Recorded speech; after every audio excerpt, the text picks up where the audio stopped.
Good morning guys and welcome to my channel Mind Your Math. Today the sums that we are doing are based on algebra. You have already learned the basics of algebra. You know also how to apply the identities, the square identities, the cubic identities, etc. etc. Now let us start with the first sum and see what is the prerequisite knowledge that we need for doing this particular sum.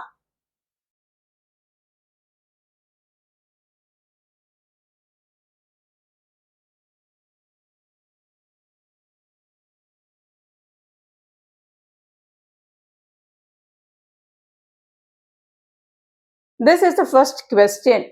There is a term d that is given as a combination of these three terms, which is a square plus b square plus c square.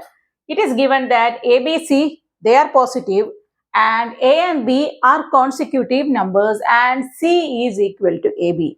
We need to identify the character of root of d, which basically means in the options they have given you whether it is even integer and odd integer, where four options are given to us.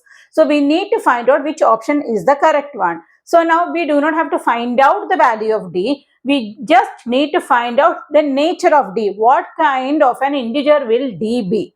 So let us start doing it. Now, one thing we can definitely identify from this particular term is that d is always going to be positive because every single term is positive. Okay. Now, it is given that a and b are consecutive numbers. So, in linear equations, whenever you are having two numbers are consecutive numbers, how do we take them? We take them as n and n plus 1. Correct? You can also take as n and n minus 1, but as a rule, I always try to avoid negative signs or subtraction sign. So it is n and n plus 1 are two consecutive integers. Now it is given that c is equal to n into n plus 1, which is a into b. Okay. Now let us write what d is in terms of n and n plus 1. D is equal to a square. This becomes n square plus b square. I have taken b as n plus 1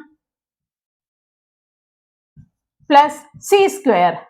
This is c. C square will be n square into n plus 1. The whole square. Sorry, my bad. Or I can combine and write n into n plus 1 the whole square. Okay. Now I need to find out what kind of an integer will d be or root of d be. So let me ask you two consecutive integers. What kind of integers will they be in terms of even and odd? If one is odd, the other one has to be even because consecutive numbers are alternately even and odd. That is basic maths. So, if this is an odd number, this has to be an even number. Okay. Or if this is an even number, this has to be an odd number. Now, you know that the square of an even number is always even and the square of an odd number is always odd. So, let us start with, let n have the smallest value, which is 1. So, n is an odd number, which means that the square of n is also odd. Now, if this is even, n plus 1 the whole square also has to be even. I have got the sum of an odd number plus the sum of an even number over here. Now, let me analyze the character of n into n plus 1 the whole square. Look, n into n plus 1. The combination of two consecutive numbers, the product will always be even because one number is odd and the other number is even. The product of an odd number and an even number is always even. So, n into n plus 1 is always an even number. The square of that will also be even. So, I have got three terms in D. One is odd, the other is even, and the other is even. The sum of which will always give me an odd number. Okay. Now, we have gotten the value of D as an odd number. So, root of D also has to be an odd number. So, I think you can figure out the right option and mark the answer. By the way, the right option is the option B. Clear? Now, we move on to our second sum. AB plus A plus B is 35, BC plus B plus C is 35, AC plus A plus C is 35. All these were given to be equal and each one equal to 35. This is also given to us. A plus 1 into B plus 1 into C plus 1 is equal to x raised to y. We need to find the value of x into y. Okay.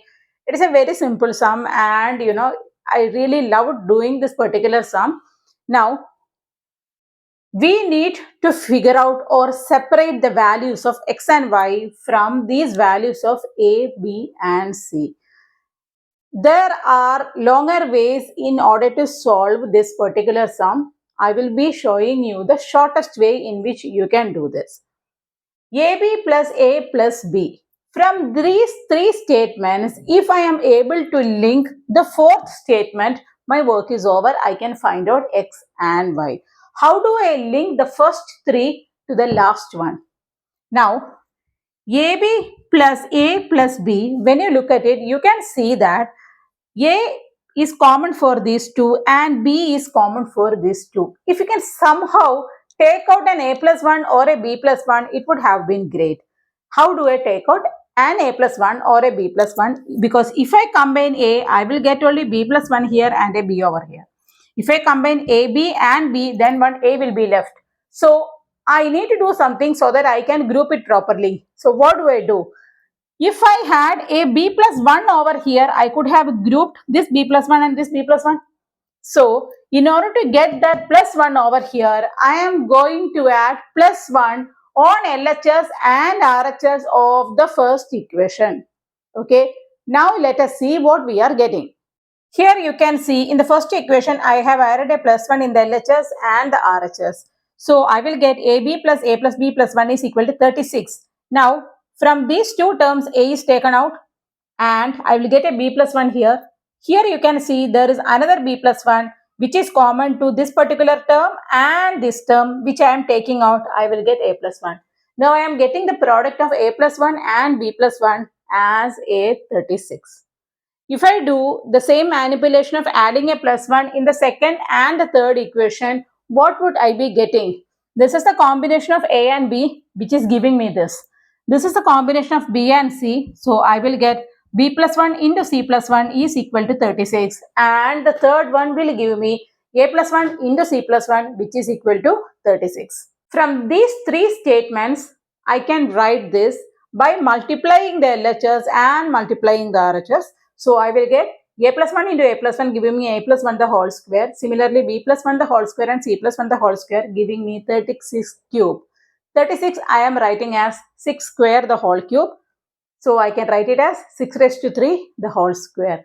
Now, I am going to take the square root on both the sides which will give me A plus 1 into B plus 1 into C plus 1 is equal to 6 raised to 3. Now, which is of the form x raised to y, thus giving me x value as a 6 and the y value as a 3. So, my x into y will be 6 into 3 which is 18.